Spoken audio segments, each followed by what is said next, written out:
Halo semua, Assalamualaikum warahmatullahi wabarakatuh. Selamat pagi anak-anakku. Pada kesempatan hari ini kita akan melanjutkan materi ekonomi, yaitu khususnya tentang apa saja sih kegiatan ekonomi itu.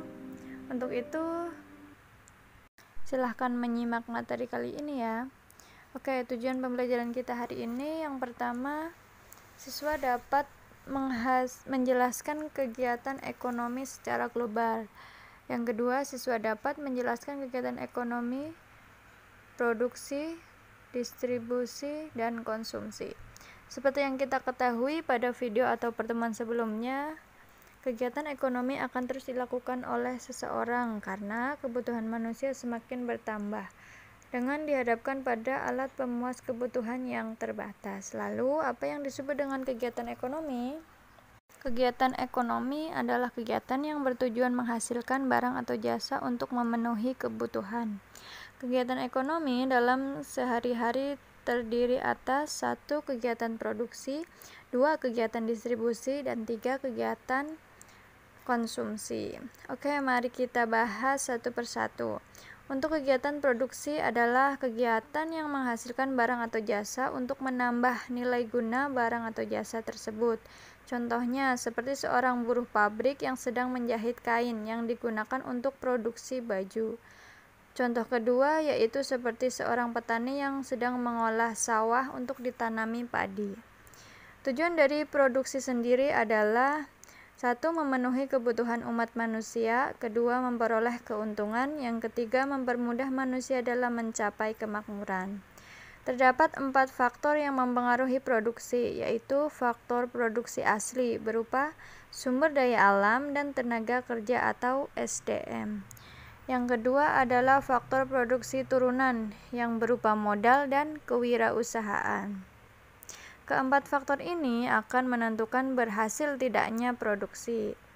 Oke, Ibu jelaskan satu persatu. Poin yang pertama adalah faktor sumber daya alam. Faktor ini disediakan oleh alam untuk mendukung proses produksi sebagai bahan mentah. Contohnya seperti tanah yang bisa digunakan untuk lahan pertanian, pabrik, perkebunan, peternakan, dan lainnya.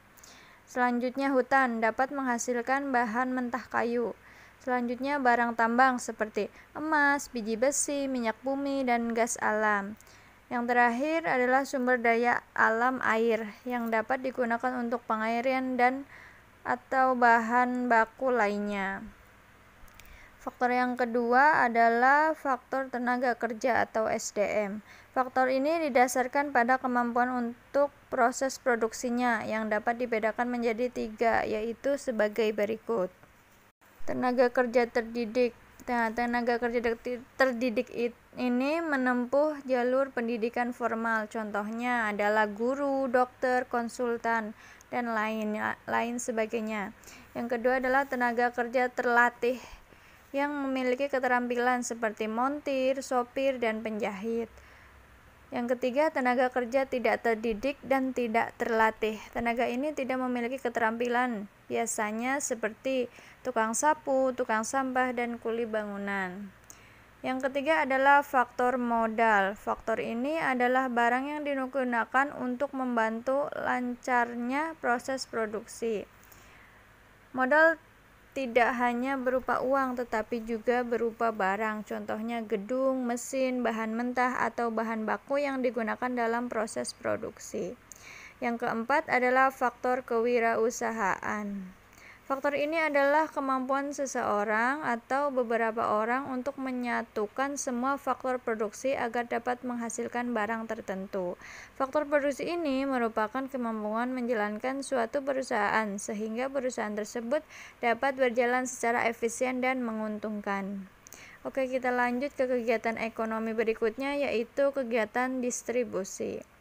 Apa yang disebut dengan distribusi? Singkatnya seperti penyalur. Dalam kata lain, kegiatan ini merupakan kegiatan menyalurkan barang dari produsen kepada konsumen, contohnya seperti pedagang, tukang pos, minimarket, dan lain sebagainya. Pihak yang melakukan kegiatan distribusi disebut dengan distributor. Tujuan dari distribusi itu sendiri, yang pertama menyalurkan barang dari produsen ke konsumen. Yang kedua, agar hasil produksi lebih berguna bagi masyarakat. Yang ketiga, kebutuhan masyarakat akan barang atau jasa terpenuhi. Yang keempat, agar kontinuitas produksi terjamin.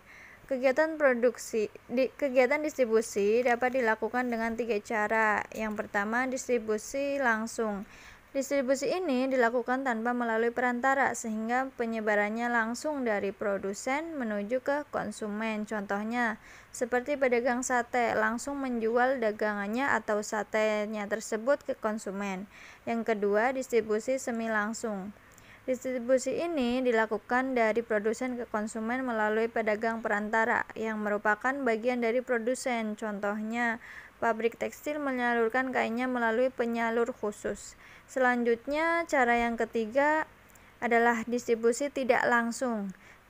Distribusi ini merupakan sistem dari produsen ke konsumen melalui pertama ada agen, grosir, pedagang kecil yang bertindak sebagai perantara. Contohnya, perusahaan mie menjual mie instan ke minimarket ke seluruh Indonesia. Selanjutnya kita akan beralih kegiatan ekonomi yang terakhir, yaitu kegiatan konsumsi. Kegiatan ini adalah kegiatan memakai, menggunakan, atau menghabiskan kegunaan setiap barang baik secara berangsur maupun sekaligus habis. Contohnya seperti berbelanja, memakan nasi, memakai sepatu.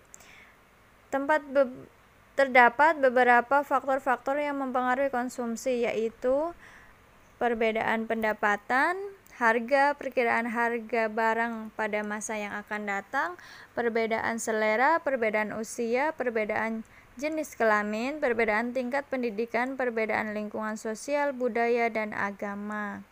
Oke, dari faktor-faktor itu mempengaruhi perbedaan konsumsi.